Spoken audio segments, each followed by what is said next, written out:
নমস্কাৰ, মই মনজিৎ হাজৰিকা আপোনালোকৰ মাজলৈ আকৌ এটা খেলৰ ভিডিঅ' লৈ আহিছোঁ। মই আজি এতিয়া বৰ্তমান উপস্থিত আছোঁ বৰজান খেলপথাৰত আৰু ইয়াত আপোনাৰ বৰজান ক্ৰীড়া সন্থা আৰু বৰজান ক্ৰীড়াপ্ৰেমী ৰাইজৰ সহযোগত আয়োজন কৰা হৈছে প্ৰাইজ মনি দৈবানৈশ ফুটবল প্ৰতিযোগিতা। আৰু ইয়াত যোৱা বছৰো হৈছিলে, এবাৰ ছেকেণ্ড টাইম। আৰু আপোনালোকে যোৱা বছৰ মোক বহুত মৰম দিছিলে, এনেকৈ মৰম দি থাকিব। আপোনালোকে ভিডিঅ'টো যদি চাই ভাল পায় শ্বেয়াৰ কৰি দিব, লাইক কৰিব, কমেণ্ট কৰিব। আৰু ইয়াত আপোনালোকক জনাওঁ 14 ডিচেম্বৰৰ পৰা 21 তাৰিখলৈকে 21 তাৰিখে চূড়ান্ত খেল হ'ব। আৰু ইয়াত আপোনালোকৰ চবতকৈ ভাল কথাটো হৈছে কি, ইয়াতে যোৱা বছৰ বিদেশী খেলুৱৈ অংশগ্ৰহণ কৰিছিল, এইবাৰো কৰিব। আৰু আমাৰ অসমৰ ভাল ভাল প্লেয়াৰ যেনেকৈ ধৰক পাৰ্থিৱ হওক, প্ৰাঞ্জল হওক, প্ৰজ্ঞান হওক, গোটেইখিনি ল'ৰাই ইয়াত অংশগ্ৰহণ কৰিব। বিভিন্ন দলত আহিব তেখেতসকলে। আৰু আপোনালোকে বৰজান ক্ৰীড়াপ্ৰেমী ৰাইজ ধৰক গোলাঘাট, যোৰহাট, শিৱসাগৰ সকলো ইয়াতে আহিব খেল চাবলৈ।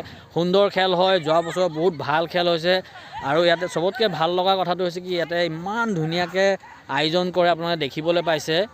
একদম সুন্দৰ, মানে আপোনাৰ ফিল্ডখনো মেইনটেনেঞ্চো ভালকৈ কৰে আৰু মানে লাইটৰ পোহৰো ভাল। আৰু মই যোৱা বছৰ নিজেই ইয়াত উপস্থিত আছিলোঁ, আপোনালোকে ভিডিঅ'বোৰ চালে গম পাব। ইমান সুন্দৰকৈ খেলখন আপোনাৰ এই কমিটিৰ যিকেইজন সদস্য আছে বহুত কষ্ট কৰি এই ফিল্ডখন তেওঁলোকে ফিল্ডখন মেইনটেনেঞ্চ কৰি ৰাখিছে ধুনীয়াকৈ। আৰু মই আশা কৰোঁ আপোনালোকৰ সকলো ৰাইজে ইয়াত আহিব।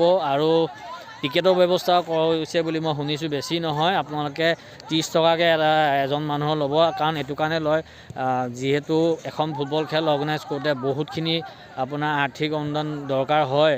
কাৰণ এটা টীম অহা যোৱা থকা মেলা সকলোখিনি সুবিধা দিব লগা হয়। আৰু আপোনালোকে আশা কৰোঁ আপোনালোকে এই কমিটিৰ সদস্যসকলক বহুত মৰম দিব। আপোনালোকে সকলো আহিব, ৰাইজ ওলাই আহিব। আৰু দেখিবলৈ মই এবাৰ দেখাই দিছোঁ, আপোনালোকে দেখিবলৈ পাইছে।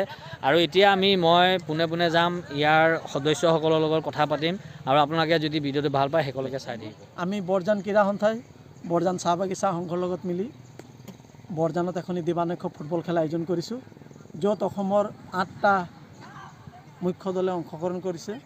Charaideo FC, Sonari FC, Tezpur FC, Sonitpur MBI, Bokahat FC আদি কৰি 8টা দলে ইয়াত অংশগ্ৰহণ কৰিছে। আমি সৌভাগ্যৱান বৰজানবাসী হিচাপে, বৰজান ক্ৰীড়া সন্থা হিচাপে আমাৰ এখন ইমান ডাঙৰ ফিল্ড আছে। 1978 চনত স্থাপন হোৱা আমাৰ বৰজান ক্ৰীড়া সন্থাই বিভিন্ন সময়ত খেল আয়োজন কৰি আহিছে। আৰু এইবাৰ প্ৰথমবাৰৰ বাবে বৰজান ক্ৰীড়া সন্থাই দিবানৈশ ফুটবল খেল আয়োজন কৰিছে। গতিকে আমি বৰজানৰ লগতে ওচৰে পাঁজৰে থকা সমূহ ৰাইজৰ সহায় সহযোগ কামনা কৰিছোঁ। আৰু এইখিনিতে মই ক'ব খোজোঁ যে বৰজান খেলপথাৰখন ইমান বিশাল, এখন উন্নত মানৰ এখন ষ্টেডিয়াম হোৱাৰ সম্ভাৱনা আছে। কিন্তু আজিলৈকে 1978 চনত স্থাপন হোৱা বৰজান ক্ৰীড়া সন্থাই খেল স্থাপন কৰি আজিলৈকে ইয়াত ষ্টেডিয়াম এটা বনাব নোৱাৰিলে। গতিকে আমি মুখেৰে কৈ আমুৱাই গৈছোঁ, আমি হাতে কামে কৰি দেখুৱাইছোঁ গোটেই অসমৰ ৰাইজক যে ইয়াত এখন সুন্দৰ ফিল্ড, সুন্দৰ খেলৰ বাতাবৰণ সৃষ্টি কৰিব পাৰি। আৰু সেই প্ৰচেষ্টাৰে আমি এই খেলবিলাক আয়োজন কৰি আহিছোঁ। গতিকে কোনো যাতে খেলখন অনুষ্ঠিত কৰাৰ বাবে আমাক বেয়া নাপায় আৰু কোনো দায় দোষ নধৰে।